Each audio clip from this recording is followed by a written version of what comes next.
నిత్య పూజలివివు నేరిచినను ప్రత్యక్షమైనట్టి పరమాత్మునికి నిత్య పూజలివివో.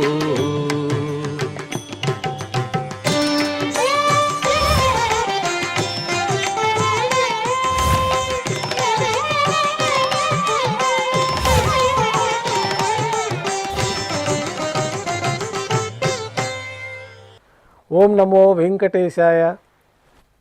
ఈరోజు ఆదివారము, శ్రీ విశ్వావసనామ సంవత్సరము, ఉత్తరాయణము, శిశిర ఋతువు, పాల్గొన మాసము, శుక్లపక్షము, పంచమి తిథి, అశ్వని నక్షత్రము, ఫిబ్రవరి 22, 2026.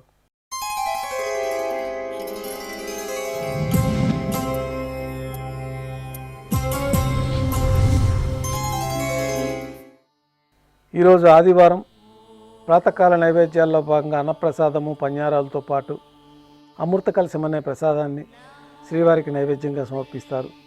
ఈ ప్రసాదం స్వీకరించిన భక్తులకి సంతానం లేని వారికి సంతానం కలుగుతుందని భక్తుల విశ్వాసము. సాతుమర పూర్తయిన తర్వాత భక్తులని సర్వదర్శనానికి అనుమతిస్తారు. కొద్ది విరామం తర్వాత మాధ్యాహ్నిక ఆరాధనలో భాగంగా బంగారు పంచపాత్రలో శుద్ధ జలాన్ని నింపుకొని మూలమూర్తికి, ఉత్సవమూర్తులకు ఉపచారాలు సమర్పించి అష్టోత్తర శతనామార్చన నిర్వహించి మాధ్యాహ్నిక నైవేద్యంలో భాగంగా అన్నప్రసాదాలు, పన్యారాలు ఘంటానాదం మధ్య నైవేద్యంగా సమర్పించి అనంతరం భక్తులని సర్వదర్శనానికి అనుమతిస్తారు. ఉభయ దేవేలతో శ్రీ మలయప్ప స్వామివారు బంగారు తిరుచిపైన వేంచేస్తారు. మేళతాళాలతో ఊరేగింపుగా విమాన ప్రదక్షిణంగా సంపంగి ప్రాకారంలో కల్లా కళ్యాణ మండపానికి చేరుకుంటారు. కళ్యాణోత్సవం ప్రారంభమవుతుంది. పుణ్యాహవచనము, అంకురార్పణ, రక్షాబంధనము, అగ్నిప్రతిష్ఠ, స్వామివారికి, అమ్మవార్లకి కళ్యాణోత్సవం సందర్భంగా నూతన పట్టు వస్త్రాల సమర్పణ, మహాసంకల్ప పఠనం, మాంగళ్యాల అభిషేకం, ఆరాధన పూర్తయిన తర్వాత శ్రీవారి తరఫున అమ్మవార్లకి మాంగళ్యాల సమర్పణ. ఈ సందర్భంగా శ్రీవారికి, అమ్మవార్లకి కర్పూర నీరాజనము, విశేషమైన హోమాలతో పూర్ణాహుతి పూర్తయిన తర్వాత మాలా పరివర్తనం అనే కార్యక్రమాన్ని నిర్వహించి ఉభయ దేవేరులను శ్రీవారి చెంతకు చేర్చి ఈ సందర్భంగా అక్షతారోపణం అనే వైదిక కార్యక్రమాన్ని నిర్వహించి నైవేద్యము, కర్పూర నీరాజనంతో కళ్యాణోత్సవం పూర్తవుతుంది. కళ్యాణోత్సవం భక్తుల దర్శనం అనంతరం ఉభయ దేవేలతో శ్రీ మలయప్ప స్వామివారు మేళతాళాలతో ఊరేగింపుగా ధ్వజస్తంభం వద్ద కల అద్దాల మండపానికి చేరుకుంటారు. వేదపారాయణ నడుమ ఊంజల సేవ నిర్వహించి కర్పూర నీరాజన సమర్పణతో ఊంజల సేవ పూర్తవుతుంది.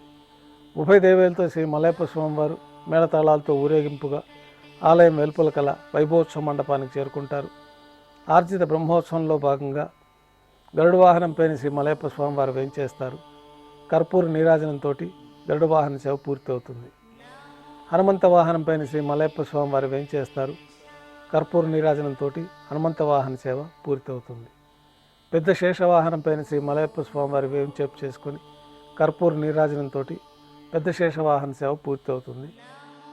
ఉభయ దేవేలతో కలిపి శ్రీ మలయప్ప స్వామివారికి కర్పూర నీరాజన సమర్పణతోటి ఆర్జిత బ్రహ్మోత్సవం పూర్తవుతుంది. సాయం సంధ్య వేళలో 1000 దీపాలతో అలంకరించబడి ఉన్న సహస్ర దీపాలంకరణ సేవ మండపానికి ఉభయ దేవేలతో శ్రీ మలయప్ప స్వామివారు చేరుకుంటారు. వేదం, గానం, నాదం నడుమ సహస్ర దీపాలంకరణ సేవ నిర్వహించి నక్షత్ర నీరాజనము, కర్పూర నీరాజన సమర్పణతోటి దీపాలంకరణ సేవ పూర్తవుతుంది. ఉభయ దేవేలతో శ్రీ మలయప్ప స్వామివారు 4 తిరువీధుల ఉత్సవం జరుపుకొని భక్తులను అనుగ్రహించి తిరిగి ఆలయానికి చేరుకుంటారు. ఆలయంలో నైవేద్యం పూర్తయిన తర్వాత గర్భాలయంలో వేంచేస్తారు.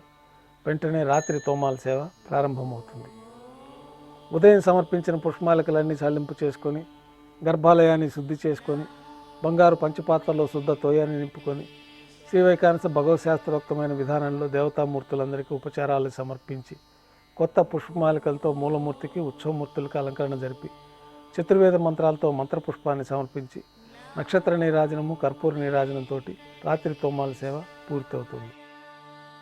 తులసీదళంతో అష్టోత్తర శతనామార్చన నిర్వహించిన తర్వాత రాత్రి నైవేద్యంలో భాగంగా అన్నప్రసాదాలు, పన్యారాలు, దోశ, ఘంటానాదం మధ్య శ్రీవారికి నైవేద్యంగా సమర్పించి తిరువీస నైవేద్యం పూర్తయిన తర్వాత భక్తులని సర్వదర్శనానికి అనుమతిస్తారు.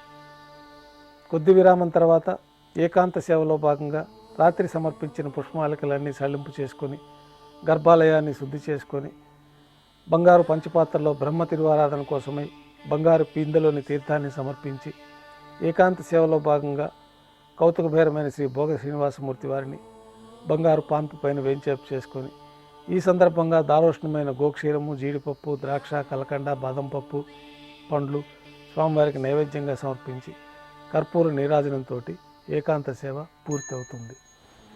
ఓం నమో వెంకటేశాయ. ఓం